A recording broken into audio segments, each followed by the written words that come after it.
welcome to Sonic Talk number 320. We're recording today live on Wednesday, the 3rd of July.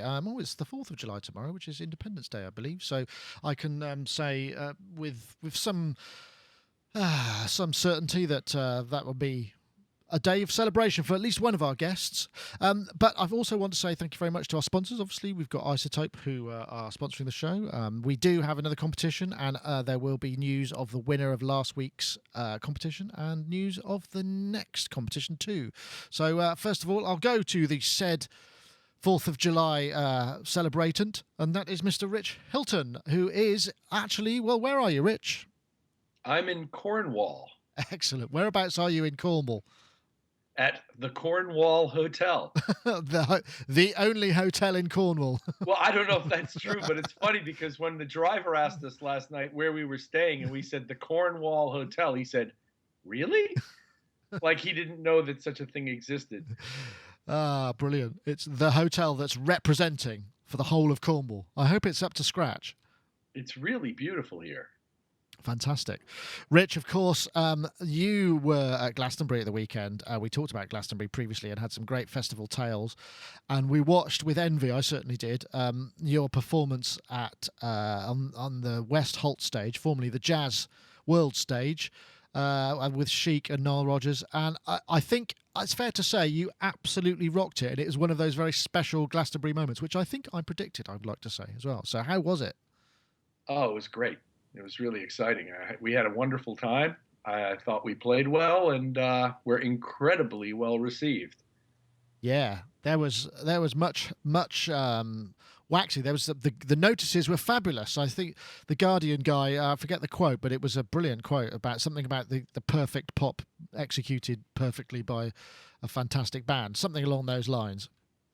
Well, I can't confirm this personally, but the guy who drove us here from the Bristol airport told us that he had heard the festival founder and director on the air saying, and mind you, I'm quoting here, that it was the best show ever at Glastonbury. Excellent. He said this on the radio in England, apparently. He didn't say it to us. He said it on the radio. It wasn't like he was buttering us. Yeah, it wasn't like he was buttering us up or anything. We weren't even there. Shortly before adding, and Rich Hilton played the best keyboards I've ever heard in my entire life as well. I know that. It looked great. And that moment at the end where they just sang back the Daft Punk track, that was pretty. I mean, I know it's not a Chic record necessarily, but that must have been that seemed like a very beautiful moment as well. Yeah, it's been sort of the show ending these days because of the popularity of the song, and people love singing it. Fantastic. Well, Rich, I'm glad you had a good time. I'm sure. Feel free to drop any sort of Glastonbury anecdotes in throughout the show. I mean, we're happy to hear it because it sounds like it was a hoot. And also, the fact that it didn't rain, just awesome. Well, not much anyway. Awesome. Yep. Great weather, beautiful crowd. It was immense. I mean, another tidbit that got to me that, again, wasn't delivered directly to us is that in the past, they limit attendance at that stage to 10,000, and they let 25,000 people in for the show. Into the arena. Wow. Nice. That's great. Absolutely great. I think they should have just stopped everything else because you were up against Portishead and the Arctic Monkeys, which are two kind of heavyweights. By all accounts, everybody played a blinder, but I think you pipped it. So, well done. Anyway, thank you very much, Rich. And also we got Dave Spears, who's there in his lair. Thank you. I felt really good about it. It was great. In his lair there. How are you doing, Dave? Dave Spears, of course, g4software.com. Makers of fine musical instruments. Virtually. Yeah, virtually. Almost. No, yes, definitely. Yeah, no, I watched that as well. It was a blinder. And I was sat with another musician actually watching it at home, and he said, you know, what's absolutely amazing about that set is that it really did span the generations. And in fact, the last time this particular musician had made that comment was when we were watching Stevie Wonder a few years ago on the stage. So I thought that was pretty high praise indeed. Excellent. No, that's good. I mean, you know, we're all insanely jealous that you got to be a part of something so, you know, so special. I'm guessing. It's like out of body to me. So am I. It's like. And did you play the Eden Project last night, was it? Yes, we did, yeah. That looked pretty spectacular. That's an amazing place. It's a beautiful setting. Unbelievable. And really great crowd. And we had fun. It's been a great tour. Excellent. Superb. I've got Mark Tinley, of all people. So I'm going to go and get him now because he's arrived. So that's brilliant. So I'll just go and get Mark. Excuse me. I'm sorry that I was a little... there we go. That's cool. We've got another guest. Yay! Pressure's off, guys. Now I've got to sort out the switching. So we'll just get Mark Tinley on board and then we can carry on with the show. Of course, if you've been watching live or if you haven't watched live before, sonicstate.com/live, where you can see a live video stream and there's a chat room and all sorts of other stuff. So, yeah, we have everything. And now we've got Mr. Mark Tinley, who I'm going to attempt to bring into the show by pressing this button here. There he is, Mark Tinley, who is also a regular guest. Mark Tinley, lightbeing.com, sound artist, amongst many other things, creative thinker, all sorts of stuff. And I would like to say hair artist as well, because every time I see you, you have a different sort of hair. So I'm going to include that in your credits too. Yeah, I've got a bit Morrissey today, haven't I? Yeah, slightly. I was talking to Nick Rhodes, actually, and I said, when you do Duran Duran the musical, who's going to play me? And he said Johnny Depp would be the right choice. So. Awesome. Yeah. Well, I'm not sure about that. Is your hair? Are you making your hair more like him so that he'll definitely play the part, or is it just a sort of natural gravitation? I don't know. I think he's a bit short, isn't he? Actually, it doesn't matter. It doesn't matter how short actors are. I don't think that if there's ever any problem, they've got boxes and things. Special lenses and everything. Have they got a lens that will make him as good looking as me, though? That's the only thing I'm really, really worried about. I'm sure they'll be able to work with it. The chin? Yeah. Oh, no. I watched the Mighty Boosh the other day with the Brian Ferry thing where he's got that cardboard chin on. Can you remember that? I don't think I saw that one. Mighty Boosh, for those of you who don't know, is a very surreal comedy. If you get a chance to see any of it, check it out on YouTube. It's absolutely brilliant. Fabulous, yeah. Really, really good. Right, I'm sorry. I'm looking around. I'm just trying to make sure everything's going to work. Anyway, Mark, thanks for joining us. We should get onto a new topic, or a topic even, as we can. Right. Yes, this is web-controlled analog. Now, how would you do this? This was the. Let me just see. I've got it here somewhere. This was something that was on. I actually came to it. This was it's called Analog à la Carte, and this was an article on Create Digital Music, Peter Kern's excellent website. And the idea is basically he's hooked up a bunch of machinery, including a Raspberry Pi, I'm pleased to see, plus MS-20 Mini. Well, actually, what's the thing he's got? I think it's a Shruti, which is a sort of a kit, a Shruti. And you can basically go online and you can log in with your Twitter. You can you get these sequence bars, and you make your own sequence. Here's one I made. It was pretty crappy. I'll play that again. The tone is fairly random, and you don't get any control over that. But it's an interesting idea, this whole kind of analog controlled from the web. I know we've sort of discussed it as a possibility. It's like utilising this sort of the idea of being able to kind of these massive modular systems. The only thing we've got to get figured out is the patching, because obviously that has to be done by a human being. Did you get a chance to look at this, Dave? Because I know you are an analog fanatic, and you've got a bloody massive .com modular behind you, so I'm guessing this is something that might have thrilled you slightly. Yeah, the concept thrilled me. The execution underwhelmed me.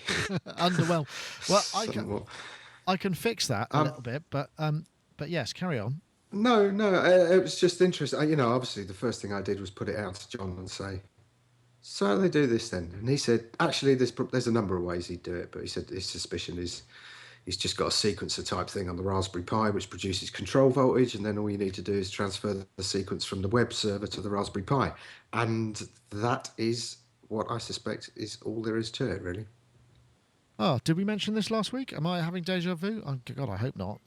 It's been on the show notes for a few weeks. Yeah, it has been on the show notes, but never got around to it. But I tell you what I did find even better, because I'm sure none of you are particularly excited about the execution of this particular one, but check this one out. This is a slightly different one. There's a video to go with this.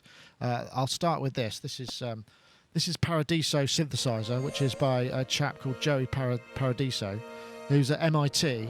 I'm Joe Paradiso from the MIT Media Lab, and this is my synthesizer. I started building it around 1974, 75, and I finished more or less in 1985, 86, 87. It's probably the world's largest homemade modular synthesizer. A modular synthesizer is very different from almost any other kind of music synthesizer. I won't play the whole thing, but what he's done is he's created a web interface for it called and it's called synth.mit synth.media.mit.edu Patchwerk. And you're supposed to be able to hook up and connect. If I type my name, unfortunately I couldn't get this to work, which is really frustrating. So I don't know whether it's offline at the moment, but he's obviously figured out a way to hook this up and allow you to either control it or view it, and you get to hear the I/O of what's going on. Just like the idea of it. I know, Rich, you did a lot of synthesizer sales back in the day. I don't know so much modular, but do you think there's a possibility that this could work? If you'd have to have everything patched together and then just some sort of recall system, which was sort of might defeat the object a bit, but I don't know, could be fun, right? Well, it could be. I mean, it does work to the extent that he's providing a sequencer interface for you to provide him note information that he then programs. But I think the limitation here is that you don't really get to participate in the creation of the sound. Yeah. And what you're giving up in order for that to be the case is the analog digital thing, where rather than launching somebody's digital Minimoog, who might I be talking about? You'd have to have the real thing next to you, but you don't get to program it. And for me, the differences between the analog Minimoog and the digital Minimoog mean less to me than my ability to affect the sound that's being produced.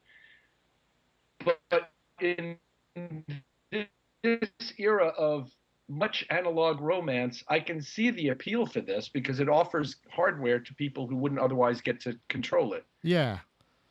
It reminds me, I'll tell you what, it reminds me a little bit about that. We were talking about the studio in Berlin where they kind of could just use the stairwell and the rooms when it was closed down. You could just pay to have your stuff fired into it and then have a file back and it would do that. I mean, something along those lines might. But yeah, I think in the chat room, it would be a question. I'm trying to think, what about latency? Omnipulse said they need a patch robot.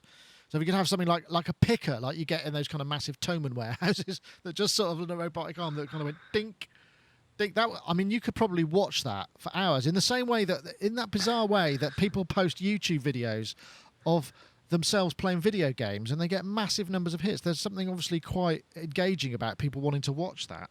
So maybe it would kind of work from that point of view. I don't know. What do you think, Mark? Was that the sort of thing you'd watch? You think modular TV? People patching modular synths, I'm not sure about that, but you're right about the YouTube videos and the games, because that's exactly what my son is doing right now. And he was watching one yesterday and it had something like 250,000 hits or something. And I was like, what? That guy's reviewing that thing and he's got all those hits. But anyway, that's not what we're talking about. I don't know. I think this would be very useful, but educationally, perhaps. In perhaps terms of things that are kind of set up, things that you could call. I mean, things like. I mean, I want to put AMS digital reverb on things from time to time, just purely because I like that reverb unit. And if you want to try and buy one off eBay, you're going to pay £2,000. I'm not quite sure why. But I do like it, and I want to be able to, but I'd want to be able to choose the program that I was going to be able to put things through. And if I could just upload a WAV to the internet and process it and get it back again, so specifically like DMX drum samples or snares and things to get that kind of big 80s thing going on, then I would probably pay for that service, and it wouldn't be that hard to set that service up if you had an AMS, because you just have to do a whole load of batch processing, like WAV file arrives in this folder, right, send it here, process it, put it in this folder, send it back to user. And I guess he must be doing something like that with his sequencer. He's just basically taking the sequence information, turning it into MIDI somehow, as Dave said, probably just feeding it into the Raspberry Pi, putting it through the synth and sending it back out. But yeah, there is an article does get covered what's actually happening on the Create Digital Music, but it's very hard. There's very little other information apart from that web interface, which is kind of sad. I tried it as well, and I sent something to it and played around with it for a bit and thought, yeah, that'll come back with something interesting, and it just came back with this really, cheese. I wanted to get a squelchy sort of, vibey sequence back so I could make some like wild gay disco or something. I got like back, and I was like, no, that wasn't what I was after. I was after dong dong dong dong dong dong. Yeah, driving and exciting and but no. It is a bit like a sort of random patch generate. You don't know what you're going to get back and the interactivity. But I'd really love to see what the Patchwerk can do, because that does look a bit more interesting, and they've obviously got control.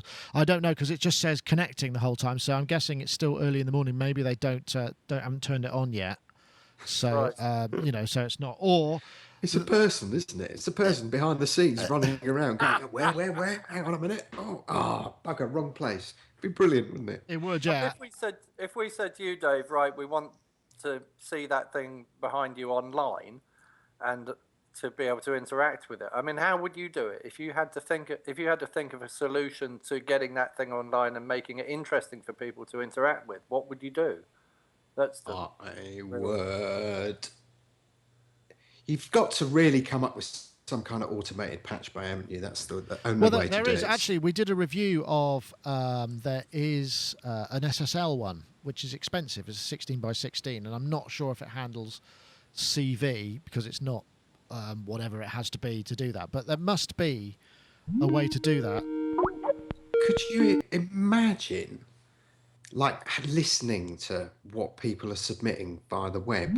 That'd be like worse than listening to somebody's dreams, wouldn't it? Or somebody described their dream. It'd just be like continual. It would just be like living in purgatory, I think. I've got Gaz trying to get online. I'm going to see if we can get him quickly as well. So we've suddenly gone from a one guest show to a full complement, which would be fantastic. So let me just see if I can get myself back to. I'm guilty. I think I'm guilty of the worst internet crime ever, and that is tweeting my dreams to the internet. Hello, Gaz Williams. We have you over there. You have to speak, and then you'll end up in you'll be in the box. Hello. Can you hear me? I can, but for some reason. Yes. I'm having. I've just got to adjust myself. Why is that then? That's interesting. So if I. Yeah. So sorry to be joining late. I didn't think I was going to be able to make it today. So. That's all right. Gaz Williams. Yes. If I do that there, then while I adjust you, we'll be able to see you. Gaz Williams, of course, on tour with Carl Hyde, amongst other things. Well, not at this precise moment, obviously, but looks like. Look, I'm just going to try and hold on. I'm trying to grab the corner. There we go. I've just got to grab the corner of this. This is my high-tech switch. It. There we go. There's Rich Hilton. So yes, I've just been for a meeting actually with a drummer called Jed Lynch, who's Peter Gabriel's drummer, who I should be playing with soon. So that was really nice. Yes, got you. Yes, excellent. So no, that was Jed, cool. Jed's a top. You know Jed, don't you? I do know Jed, yeah. He was one of the Goldfrapp guys. I'm going to go and try and get Rich. Rich has now fallen off the internet as well, but that's all right. I'm sure we can get that. We'll get him back. I don't think so. I don't know. I think his internet was a little bit dodgy anyway, because he was in the hotel, a hotel in Cornwall. In fact, the Hotel Cornwall, rather amazingly. Right. Rich. So anyway. He's shut off his video, he says. Okay, gotcha. Shut off his video. Right, I can hear the tappity tap. Anyway, thanks, Rich. Yeah, I'm here. I'm here. There you are. Okay. Yes, we were just talking about the analog stuff, but I think we've probably exhausted that. But you do check out, if it's possible, get to synth.mit. Let's see if I'll post this in the chat room, and then I can stick the link under the show notes. I'll pop this in here. That's not the right one. Actually, I don't know how it's going to work. So I can do that, and then I can do that. There it is. synth.media.mit.edu Patchwerk. There we go. Do check it out. But the idea of having access to this electronic, I think your idea, which we've talked about before, of having online effects that you can run stuff through, things like Quantet room simulators and maybe the classic stuff and EMT plates and things like that, and acoustic spaces is probably the best use of this kind of technology because it's. I think that's a brilliant idea. I think the problem with electronics is it's modular certainly is far too complicated. Maybe. Or maybe what you could do is at least have, maybe what they should do is put the Schmidt online and you could just change patches. So it's just full of loads of brilliant presets and then you can play your thing into it and it will come back. And then you could, that might be an idea. Mm-hmm. But pure modular is going to be a bit of a nightmare. Go, Gaz. I was going to say about a plate, really. Mentioning a plate, it's sort of one of those things that when you actually use a real plate, which is increasingly rare to see them, but when you actually use a plate for real, you just think, oh, it does have an extra. It does have that extra. Factor. Yeah, and a spring as well. I know that when Will Gregory worked with, he got an EMT Goldfoil 140 and an AKG BX something or other, which is like a spring that's in a sort of cabinet. And both of those are just constantly plumbed in. They do have something that is very indiscernible, is different to the rest of the world. I mean, you definitely... BX15, thank you, Ed. When I worked in Beethoven Street many, many, many years ago, my friend, the engineer, Sean Chenery, said, let's put this through the spring reverb. And I was like, well, where is the spring reverb? And he said, oh, it's upstairs. And we had to go up. They've got the EMT plate upstairs. And that looked like TNT. It was this massive box with this huge lever on top. And when we wanted to change the reverb time, we had to go upstairs and pull this big lever. But the spring reverb, which was also an AKG spring, I think, was bigger than the wardrobe that I keep my clothes in my bedroom. It's this massive, great big, dark wood thing. I think you can move pickups on that as well. It's got a couple of dials that... I want it! You're getting the urge, are you? Need a bigger house. I think you can still pick... They are huge. I think you can still pick them up. I mean, they definitely do come up, but I imagine, they have to be... they are cabinets, they're wood pieces of, they are pretty nice. When I did that Rumbelows, the surf band I play, when we did the album, and we used a Fender valve spring unit. It looks like an amplifier, but it is. Oh, it sounds fantastic. We just put everything through it. We just used it on an auxiliary send, and wow. Sorry, I don't know what's happening. Someone keeps calling me. It's Dave. That's all right. I've got it. Carry on. No, it's just that, as good as the emulations are, just the real thing, you just, as much as it just does exert a certain something, doesn't it? They're amazing when you see them because they've got these kind of giant pole mark that they've got that you basically have to get two poles, one either side, and they're carried like a massive sedan chair in and out of the building. It's absolutely astonishing the way that they have to be transported. And yeah, quite often what happens is you put them in the building changes, and then you can't get them out again, which I think is probably why they're so rare, because they just probably get bricked up rather than dismantling them. I've never seen what they look like inside. I know, Rich, have you ever had the opportunity to see what are they? Are they just like a plate of steel or something? I don't know. Is Rich there? Have we lost him? Oh no. What, an EMT 140? Yeah. Yeah, I'm here. What do they look like inside? I've never actually ever seen one. Hello? I'm here. Can you hear me? Okay. I think we're having Skype connection issues, I think, by the sound of it.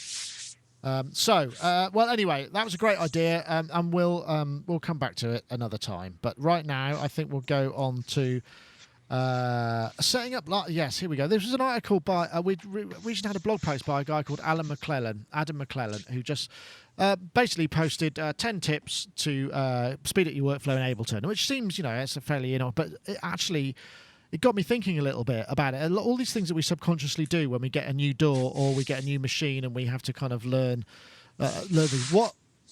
What's going on in the back? There sounds like somebody's dragging sacks around the floor somewhere. Is that me? No. And doors opening and closing. Is that where's that happening? No. Okay. Can't be here. Okay, I'm not sure where that's coming from.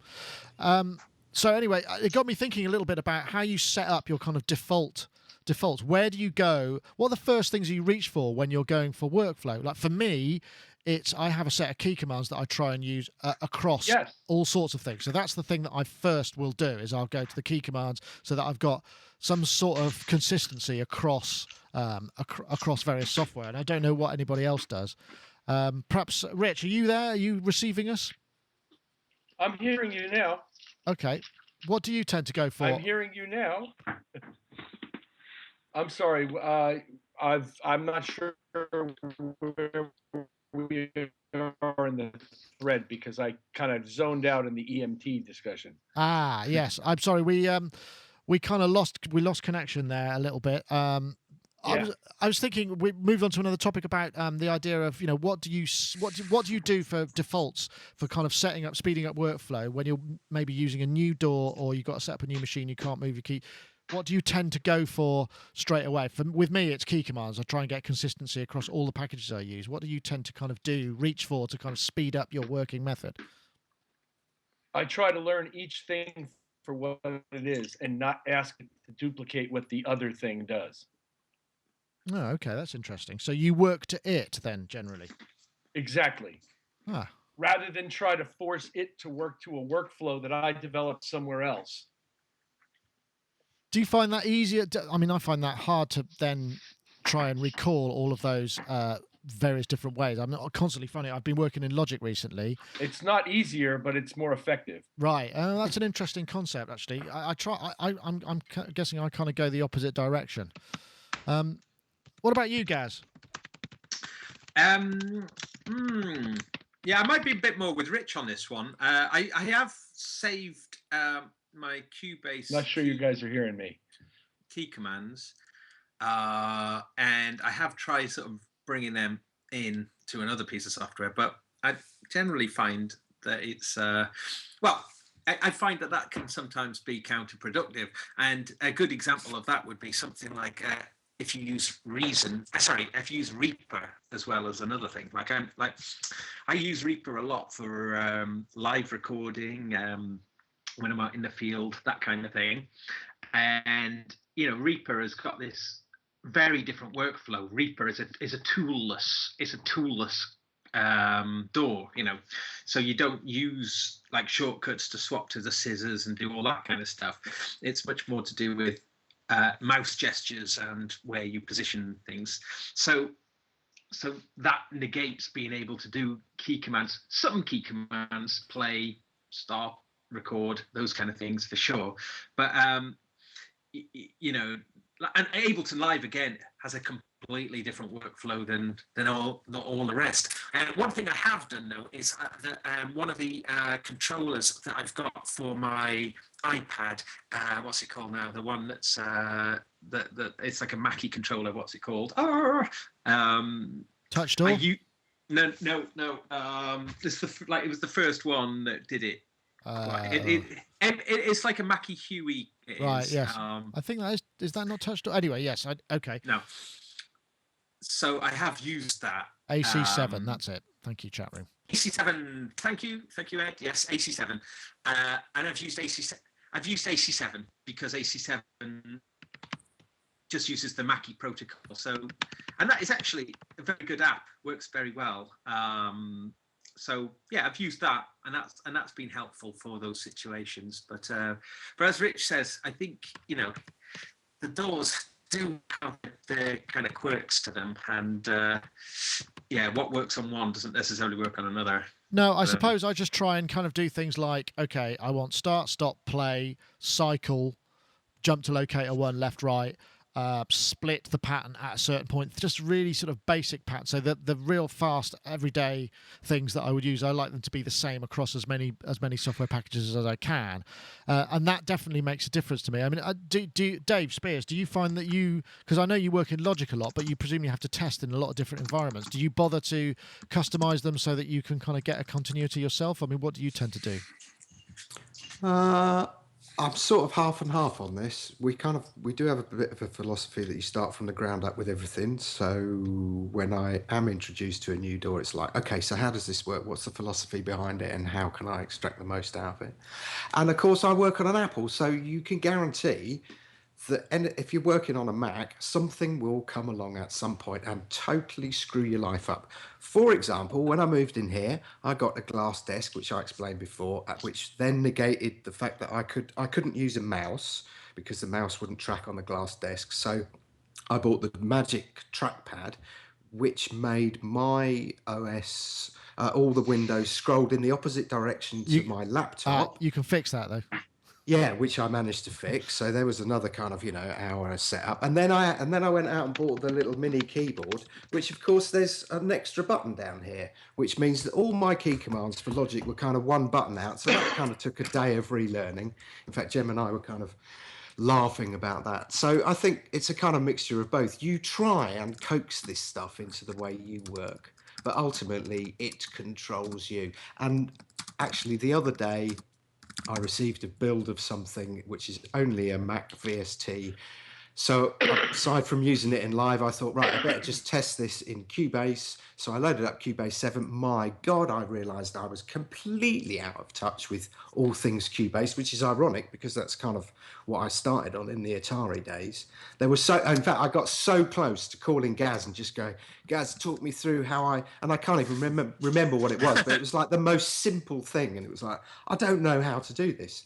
So the experience of having to relearn that is always kind of valuable, if a bit irritating at times. And what do you tend to go for next? I mean, do you have sort of default setups like various plugins you use? Obviously, you've got your default patches or your init patches and things. I mean, what's your next kind of protocol past the key commands? What then is the thing that you like to set up so that it's it comes back how you want it to be every time? It it really does depend on what I'm working on. If I'm working on an instrument, then obviously we have to test kind of every aspect of it. So it'll be things like automation and all of those things. And then from that, I can set up a kind of test regime to make sure that everything's functioning as I would expect it and stuff like that. So yeah, probably automation would be the next big thing. That's interesting, yeah, because that's the other thing. I have I can't remember what they are now, but toggles for doing read, write, and touch, and off. So you've just got, and these are all things that I suppose that you can actually you could do with controllers as well. I don't know, Mark. What about you? Because I mean, you're a Logic guy, but you also have to use Pro Tools, use Fruity Loops, you all those things. Do you try and go for continuity?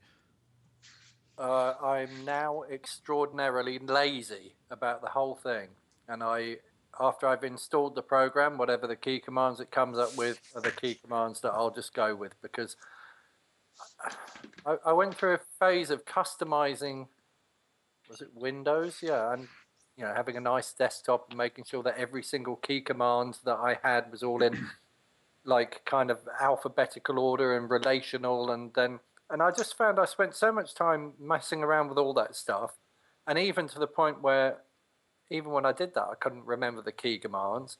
I kind of figured that, and then I'd end up using the mouse. So my workflow is enhanced by one of those keyboards that has the colored keys that tells me what things are. So if I want to use the key commands, then if I change them all around, that keyboard's not going to work properly anymore, is it? And then the other thing I've got is... or if you use a different piece of software, it's not going to work either. So No, I know. It's set up for Logic. Right. So I'll just say I've got another thing called a Novation something or another, which has got like a slidey thing across it and lots of knobs on it, and it's supposed to auto map. Oh, yeah. Okay, well, let's not get started on that. Oh, no. Yeah, well, the thing is, I never ever touch it. I just go and click something with the mouse, and if I want to assign a controller to something, I've got the V-Synth now, so I just assign one of the assignable controllers or the XY pad. But okay, so here's but the most important thing is to get used to your working environment. So whatever your working environment is, once you've got used to that, then you'll work fast anyway. And Yeah. so I've got a new laptop, and my experience of the new laptop has been that the trackpad felt really weird compared to the last laptop, and then the buttons on the trackpad are in a slightly different place, and all the key layout, and it took me a while to get faster at typing and all that sort of stuff. But when you get used to the ergonomics of something, you just instinctively know where everything is, and then you reach for it. And on Sunday, I went and I visited Mike Gregg at SSR Studios, and I went and sang through the Neve. Oh, nice. Through a U87 and through the Neve. And I have to say, it sounded lovely, apart from the guy that was singing was out of tune, which was annoying. Me, obviously. And I set my session up in Pro Tools before we started, and my experience of using Pro Tools in the studio was as if somebody had grabbed my forearms and was stopping or countering every single move that I made. So I'd like go and move the mouse, and it was just like, oh god. And because all the dynamics were wrong.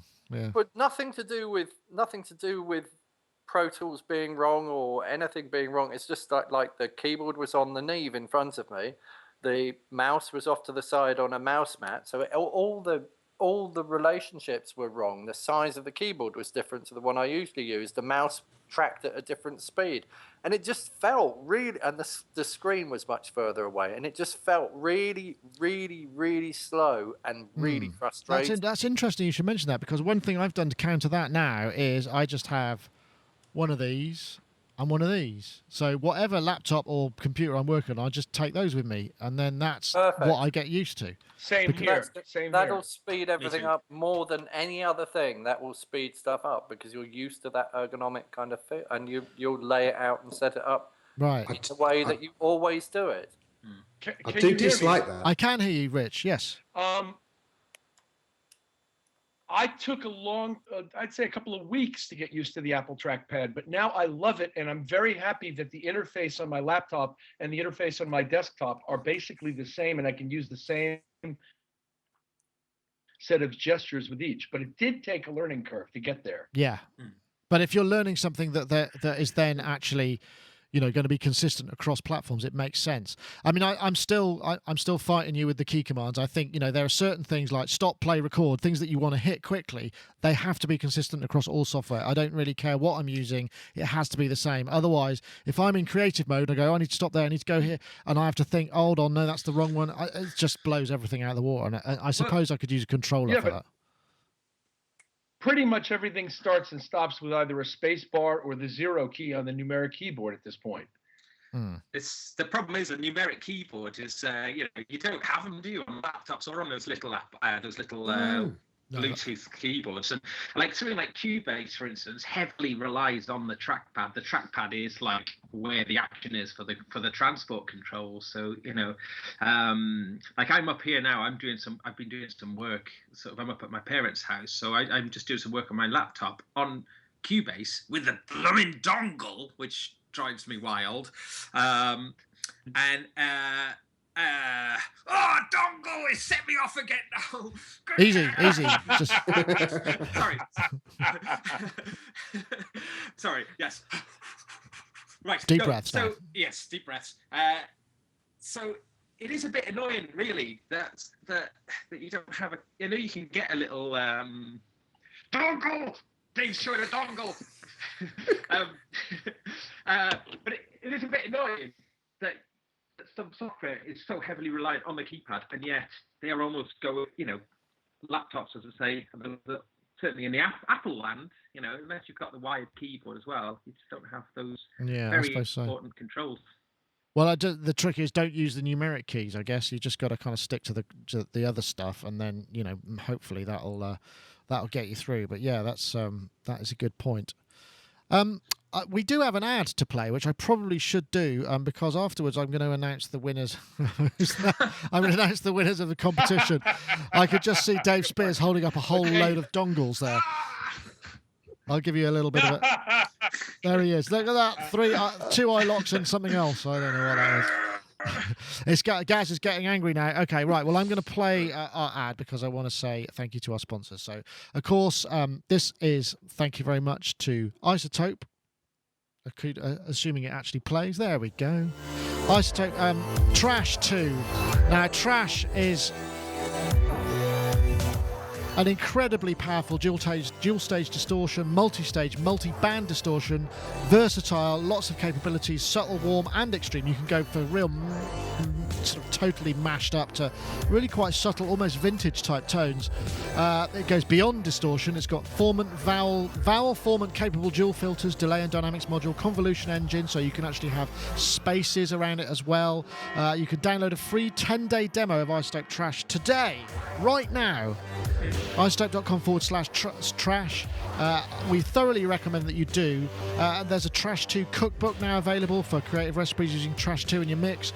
Trash 2 is actually on sale at the moment for $149. Oh no, you just missed that. I can't say that because it's actually finished on June the 26th.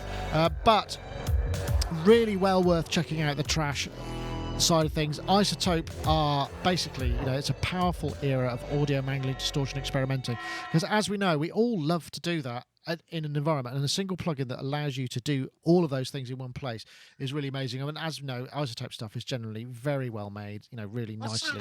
What's the book then? What's that? That's just that's a nice idea. Yes, I don't know. Hold on, we've lost someone, so my images. Can I just finish what I'm doing, because I have to set that up in a sec. Apologies.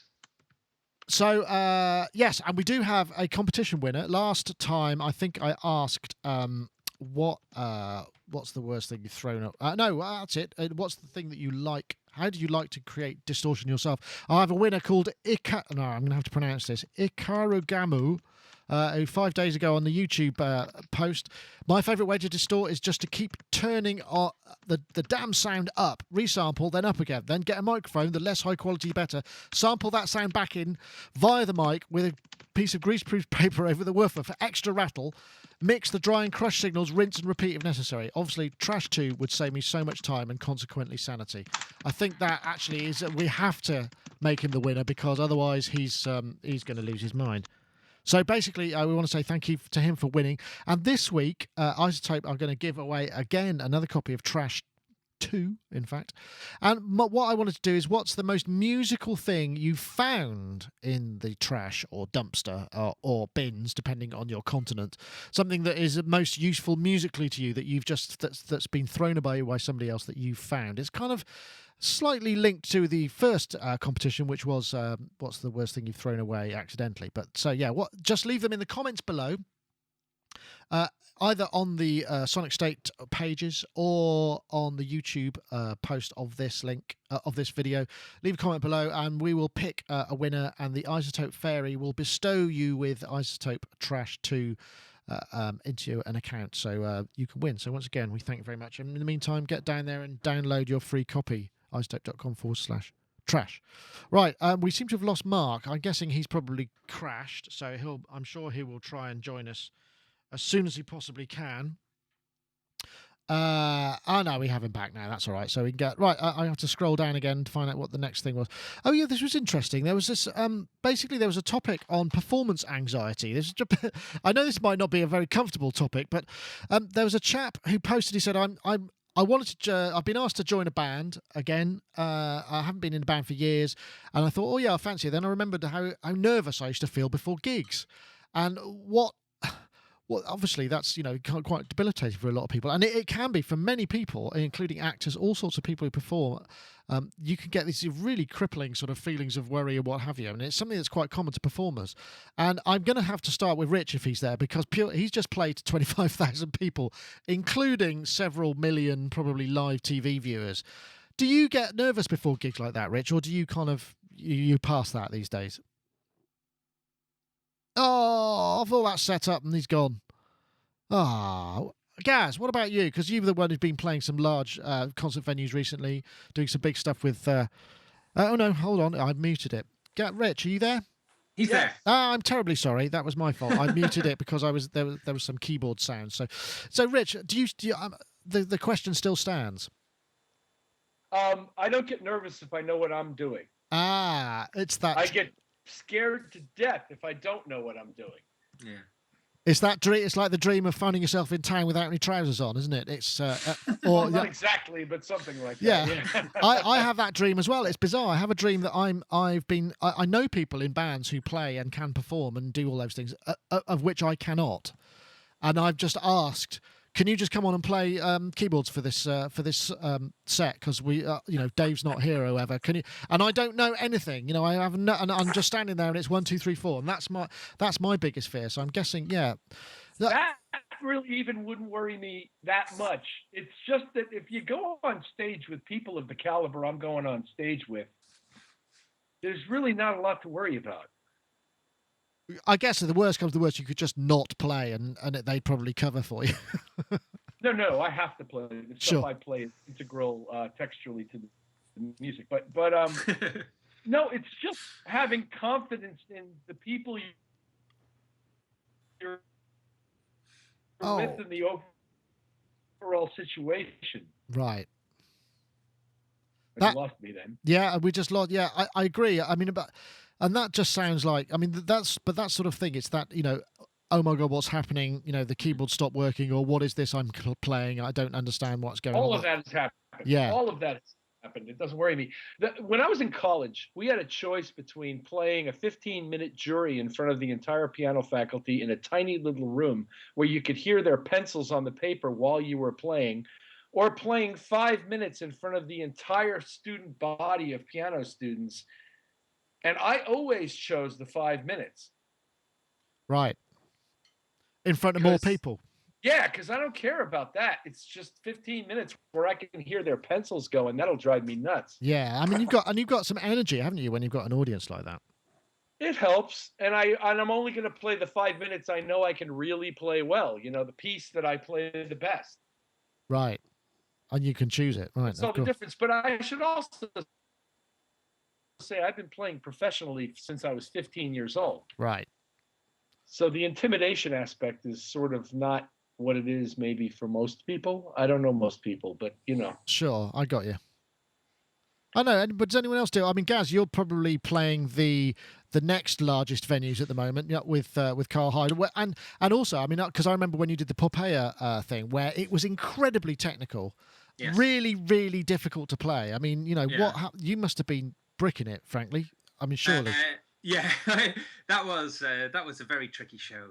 That was very tricky for numerous reasons. So yeah, and like that was like an opera in Paris, and on the premiere night, the opening night, and all these kind of, the Prime Minister was there, and lots of sort of the great and good of Paris had come out for that night. So there was an awful lot of pressure, and but good old adrenaline does kind of really kick in, and it's an amazing experience. Then it's akin to surfing, isn't it? You really are just kind of riding on a kind of special energy that is that is the thing that kind of gets you through those kind of situations. As Rich says, knowing the stuff is the key, and I do have I have learned that lesson the hard way.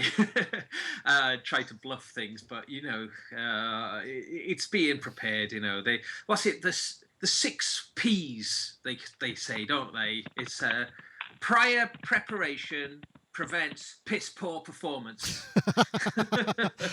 That sounds like a show title right there. I know that's interesting. I mean, preparation. Yeah, I mean, it's like. I mean, I still get nervous before this show sometimes because there's a live aspect to it.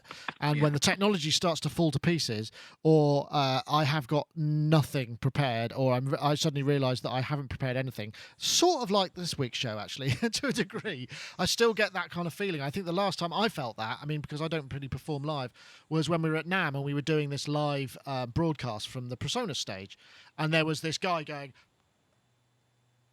3, 2, and then it's kind of like, oh my God, here we are. Whereas I'm completely in control of this, so I can switch the stream off if I absolutely want to, or if something goes, and also it's fairly informal. But I mean, that situation where you're just playing live and it's a nightmare. I mean, Mark, what about you? I mean, do you find that you just live in the moment and doesn't bother you, or do you get nervous? Because I mean, you've done it from a couple of different positions, haven't you? It's like from the tech point of view. or from all different and from the positions, performance point of view. So I mean, in terms of performance, the most recent things I've been doing is public speaking, and I actually really like that. And it's just an opportunity for me to have a massive monologue.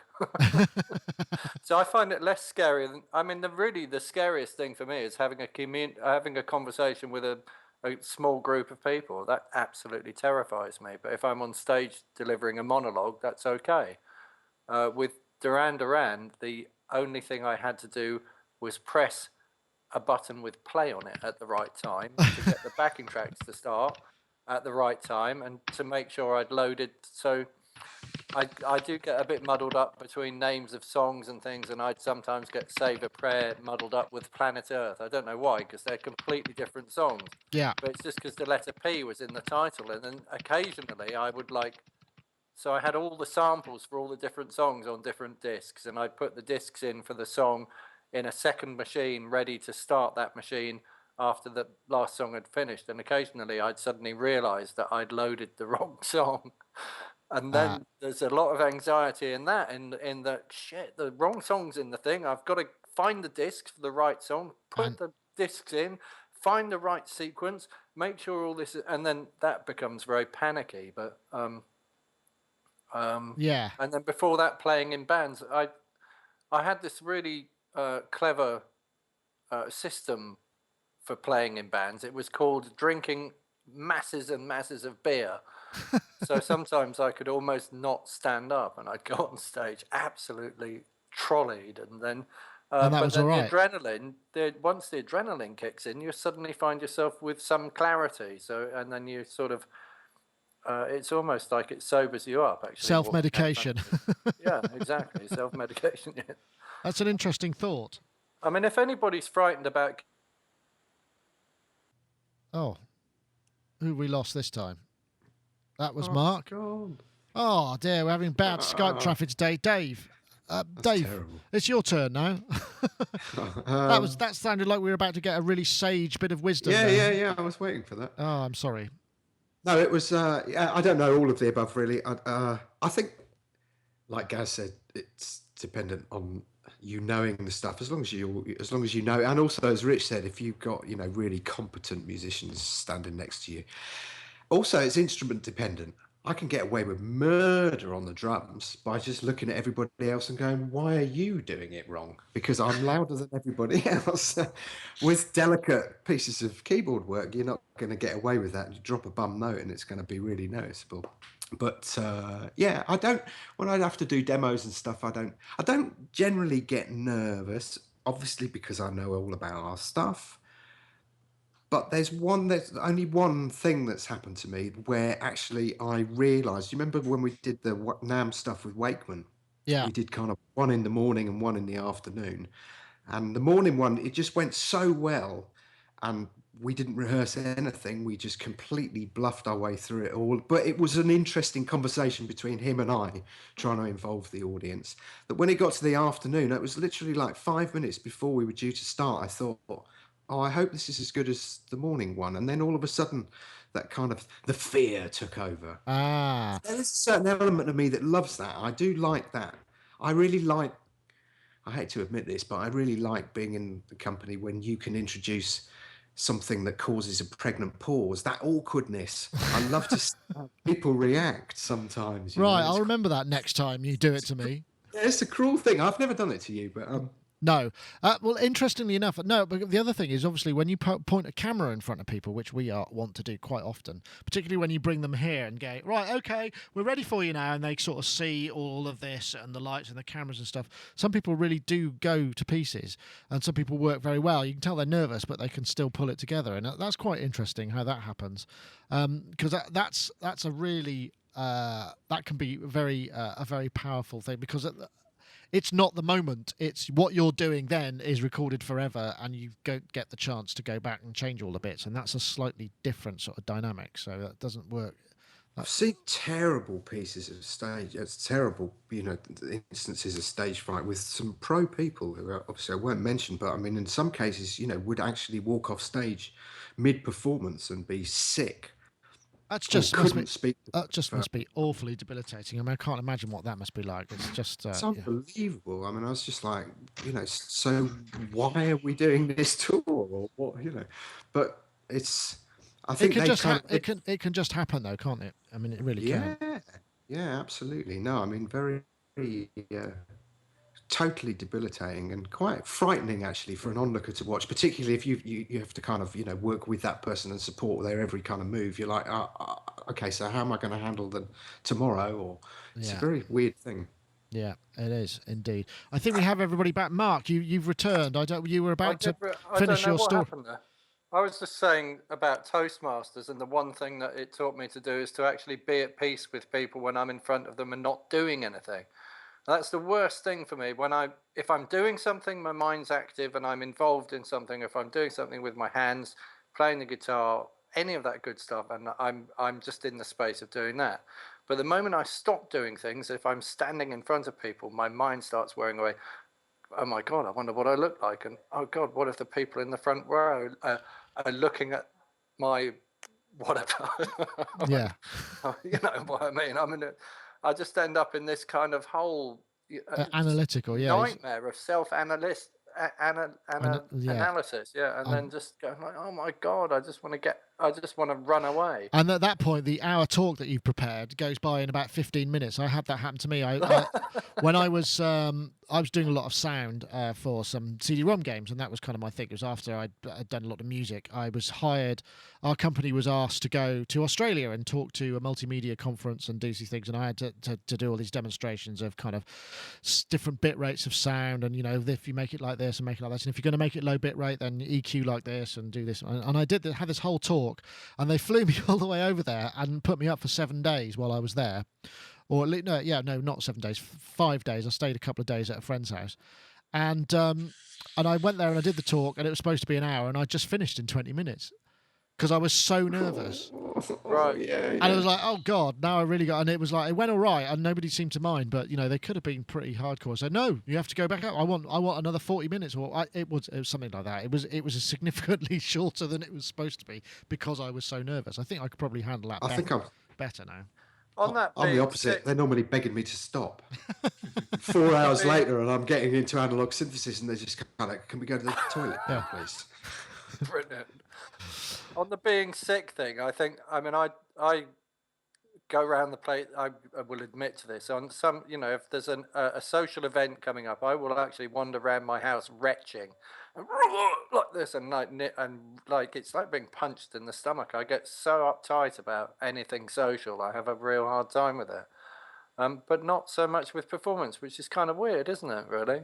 Yeah, it is. It is strange. Well, I suppose the thing is with performance, you are completely in the driving seat, aren't you? And it's actually not necessarily about it's how bad can you fuck up. Excuse me, because well, you can obviously you could yes almost. Excuse me, I'll beep that, but I beg your pardon, everybody.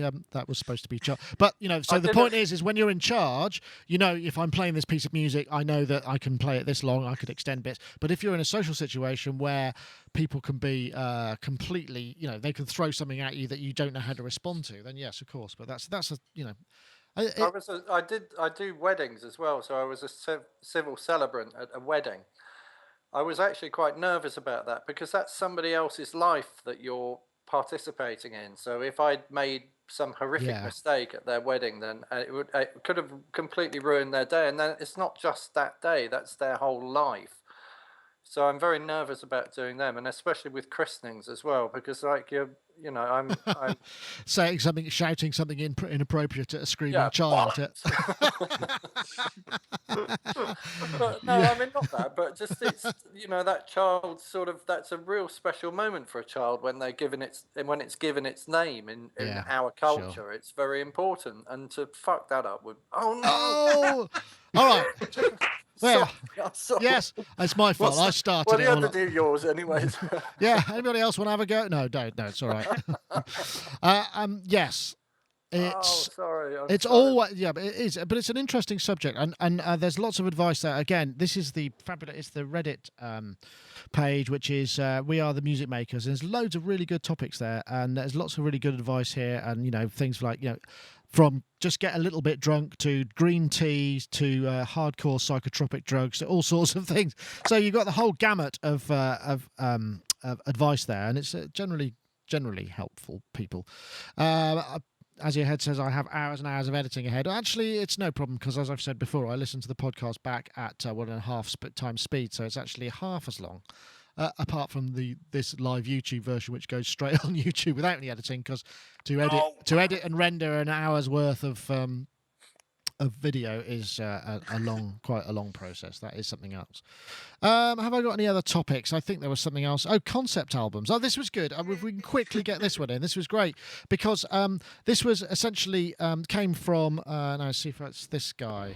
This is Michael van Ossenbruggen, which is kind of linked in a certain way because he got into music making because he was burnt out in the business that he did, and he's just got this absolutely bonkers collection of synths. And there was this great film, about 10 minutes, about him talking about how he got into it and what music did, and the transition from his working life where he's burnt out into making music. There's a film by now if I can pronounce his name right, by Thomas de Rijk, who's also Dutch, synth.nl basically, but some of the stuff I'll go to. I mean, this guy has got the most ridiculous set of if I've got it here somewhere, studio. It's just absolutely bonkers. If I switch to that and probably make it bigger. Now this is just, this is one of the pictures, but if I go back, I can probably, then we've got that's one side of the room, there's the other side of the room, there's an enormous modular, I mean pretty much one of everything as far as I can tell, but it's an interesting piece. Jesus, look at that, Dave. You must think that's excessive. Well, no, I looked at this and thought, there's a challenge. But I want to know, if he's watching this, I want to know what brackets he uses to hang stuff off the walls, because that's quite impressive. No, that is a very specialist. That just shows just how addicted you are. How can I get more of those in here? That's interesting. Well, it needs to happen. It does, yeah. It's an interesting. But the thing about this was he's made an album called Apollo, which is it goes through the various stages of the launch, and then stage 1, and then in space and whatever it is, and the moonwalk, and the whole thing was because he was born around the time that the moon landing was made, and the sort of looking back retrospectively at the Earth, and that was the sort of, we went to the moon, but in fact what we saw was the Earth in space, which was kind of a very powerful thing. And he made this solo concept album. And I just thought that was really an interesting idea about concepts. Has anybody ever worked on them? I'm guessing, Gaz, your band is has a sort of element of prog about it. Oh, yes. So I'm thinking, maybe concept albums are something that you might be totally familiar with. That's the only kind of album that's worth doing, I think. I mean, people say, concept albums are pretentious, but then I'm thinking, what is pretentious about trying to make something work, in a whole bunch of tunes together and designing an idea and trying to make them all fit into it? I think in a way it's more pretentious to take a bunch of random songs and stick them together and assume you can make that work. Do you see what I'm saying? I think it's I think like a focused thing. It's really cool. I love that. I love it. A lot of my favorite albums are concept albums, really. And I mean, you look at like the classic concept album is Dark Side of the Moon.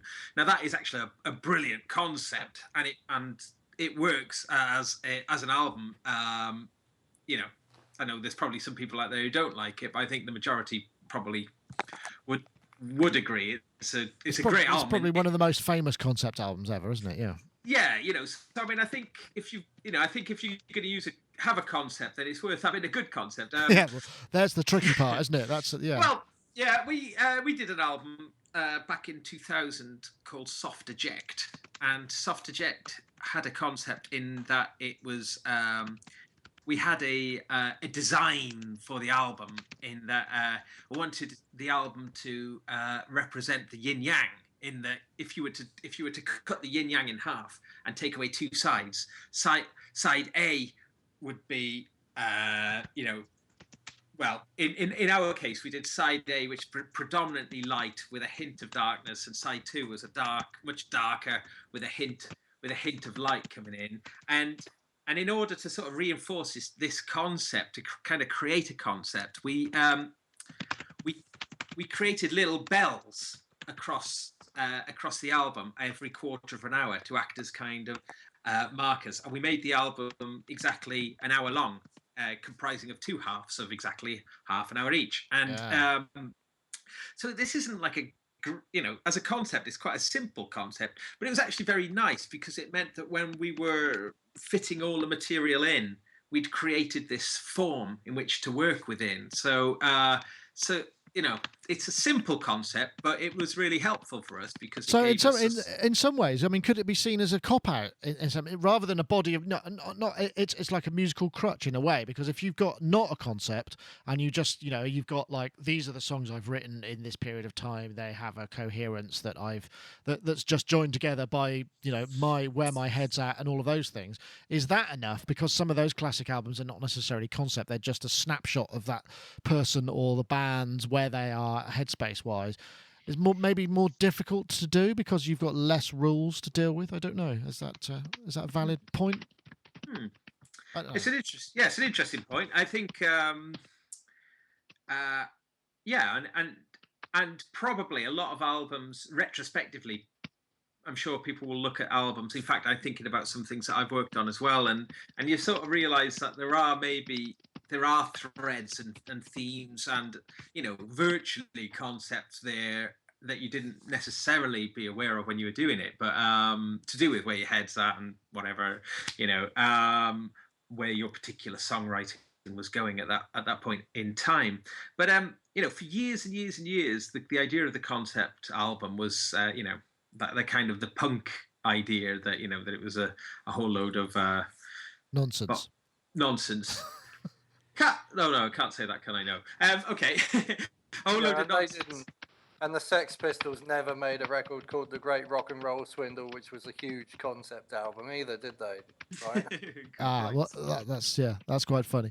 Mark, have you worked? I mean, do you concur with that? I mean, it's an interesting thought that the whole kind of idea of concept. I'm learning how to write books. Actually, I mean, having written some books and so on, and having written another book which is absolutely all over the place and so chaotic. I'm learning from the ground up how to write a book outline, and this is a new thing for me. It's a complete revelation that if you have an outline first, then you've got a structure to write into, and then you just kind of bolt everything into that. And I see concept albums as being like, when you've got a concept, you've got an outline, you've got somewhere to put things, and then that becomes a way of structuring and helping to structure things. And if I'm writing music for film, I'm going to do some self-promotion now, actually. Yeah, go on. Why the hell not? I just wrote a piece of music for The Big Issue, the Big Issue Foundation, which is a magazine here in England for homeless people. And the guy that made the film presented me with a film about this chap called Ollie, and I really felt like Ollie's story was the concept that I was writing that piece of music around. So I had to sort of get inside of the story, and then to sort of write what I felt captured and conveyed the mood and emotion of the story. And that for me is just, I love doing that. It's so brilliant to like have somewhere to go with something, and then it's almost like somebody says, oh, I'm going to create the outcome for you, and you've got to live into that outcome. And then it becomes, I don't know, it just becomes much more exciting and much easier to work towards. So I think concept albums are good, actually. Some of my favorite albums are concept albums.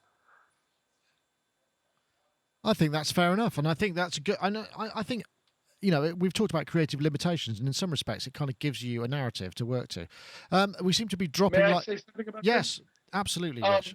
What Mark just described is very much like writing for film, and I too find it extremely liberating to have the parameters defined for you emotionally by some other piece of artwork that's already been decided on, and then you get to write to that. That's fantastic environment to work in, because it frees you from the ultimate, sort of ambiguity of how do I start.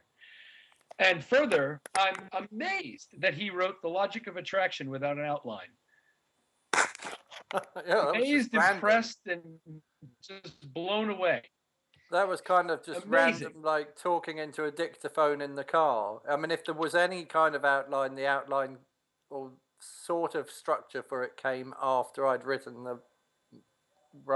it, and it was. That's where I'm at with the one I'm writing at the moment. Right. It's just everything is all over the place. I've got like 26 chapters, and I don't know what order to put them in. I suppose that's the I've difficult. decide for a year and a half, and I keep like going, "Oh, move that around there, move that around." If I'd had the outline first, it would be so much easier. And you get an idea of the now. I have an outline in notebook.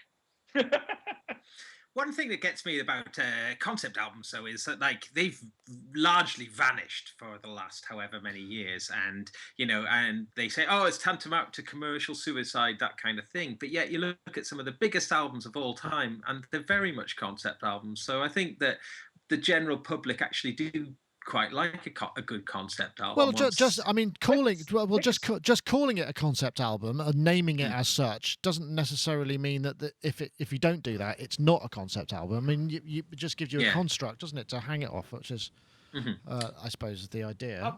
How about the concept of an album? The concept of an album, yes.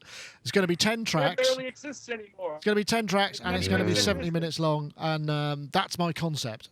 Good grief, you dinosaur. I didn't get to contribute this earlier, but to me, the last thing that originated as a concept album and was carried through to its completion that actually worked as a concept was Tommy. We're talking about 1960. Interesting. I think I would say that there Everything might be. else to me is a collection of songs that was pasted together and attempted to create a simple vision out of some things that were not created to serve a single idea. And that's what John Lennon says in the show prep link about Sgt. Pepper's. Show prep link. Which one was that? You guys may have it. I don't remember seeing that one. I saw something about John Lennon besides the songs Sgt. Pepper and Reprise and maybe one other thing on the album. Oh, the way it tied to A Little Help from My Friends. Besides that, he said every one of these songs could have been on any Beatles album. Yeah. It's just you find a path, but then that probably takes you a bit longer to get the order and what have you. What was amazing about Tommy was that he envisioned it as a total thing from the beginning and wrote everything towards that aim. Yeah. I thought Jethro Tull's Too Old to Rock and Roll, Too Young to Die was a good album. That was a concept album, wasn't it? It is. Yeah. It's a good album. Yeah. I will pass on that. I have no knowledge of such things. All I know about Jethro Tull is a bloke carrying sticks on the front of a album cover that was, I think, parodied quite heavily by Monty Python, by Terry Gilliam. That's Zeppelin 4, isn't it? Oh, was it? Oh, well, there we go. There you go. I'm glad to say I am underqualified when it comes to concept prog albums. Hands up. That's why I was hoping to be educated. So I think I'm working on one now. Yes, you are. But I can't tell you. Actually, I'm working on two. I'm just about to finish one, which is mine, and then I'm working on one with another band. And I'm really sad that I can't say anything about it because when it comes out, you guys will freak. It is going to be unbelievable and very closely related to our lives. Oh, wow. And I'm going to be. I'm a very small part. Wait a minute. Is it an album of podcast quotes? Yes, just back to back. Yeah, back to back. God, can you imagine how many sales that would generate? Gosh, we would all be we'd be able to retire with yachts and stuff, I'm sure. What's shocking about this podcast is if you put it back to back, it would last several weeks, wouldn't it? A very long time. No, more than that. We've done. We're on. Oh gosh, where are we? We're at 320. So that's 320 hours. So we could do the maths of that. So if you were doing that on working days, 4 8 to 32, that'd be 8. Oh gosh. 40. That'd be 40 days, so a month. Wow. No, longer. That's religious, isn't it? 40 days. 40 working months. So 40. Jesus So goes 40 to the working. Yeah, but wilderness or 40 something. working days would equate to Lent. 5, 8 to 40, 8 weeks. I loved it in our Sonic Touch show. Somebody mentioned like at Christmas time, just after Christmas, that they'd watched every single Sonic Touch that we'd done, and I think we'd done about 20 odd episodes at that point over the Christmas period. And I found it quite amusing that poor person, me and Nick, had been like their Christmas kind of their only company. Bless them. Oh well, that's great.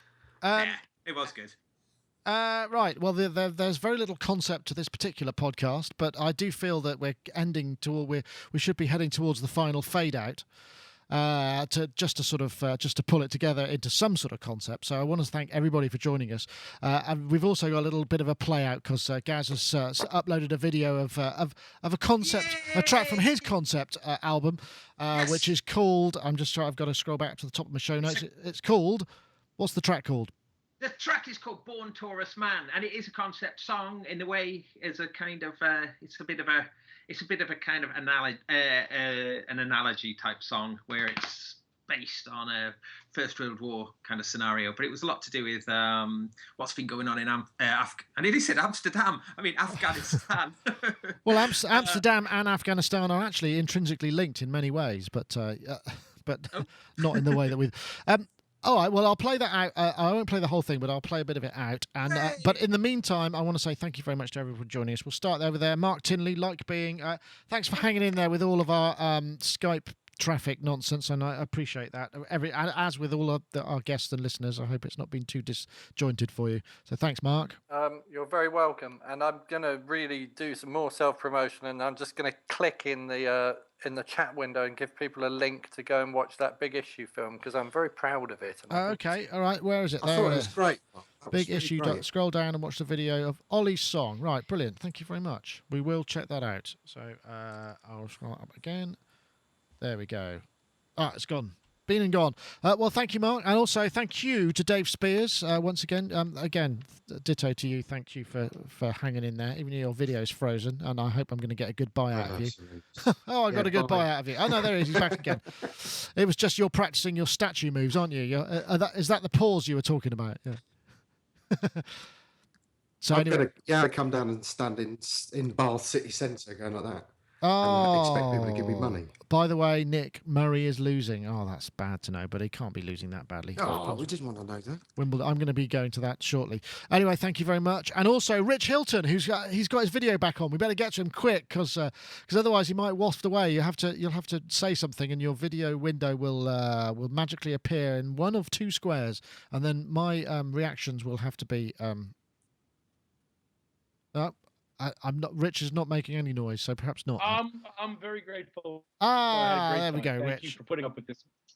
Thank you for hanging in there, Rich. And once again, congratulations on your fabulous Glastonbury performance with Niall and Chic. And I hope the rest of your gigs go well. Anyway, your video has gone, but thank you very much.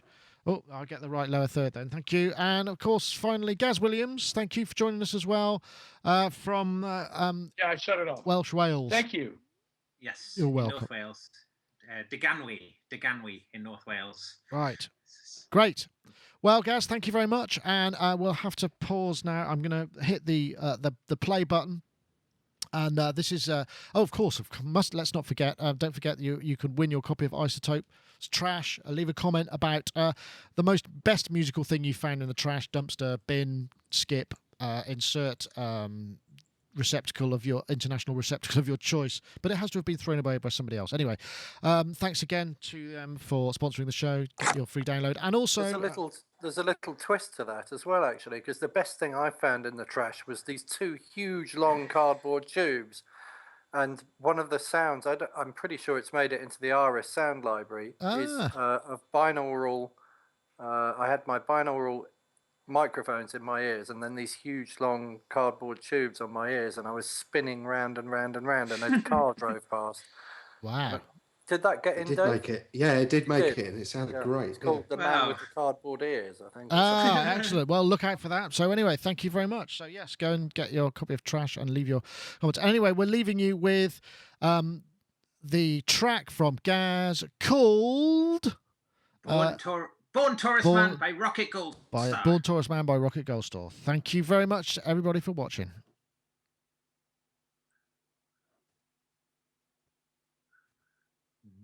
Here it comes. Honestly, there.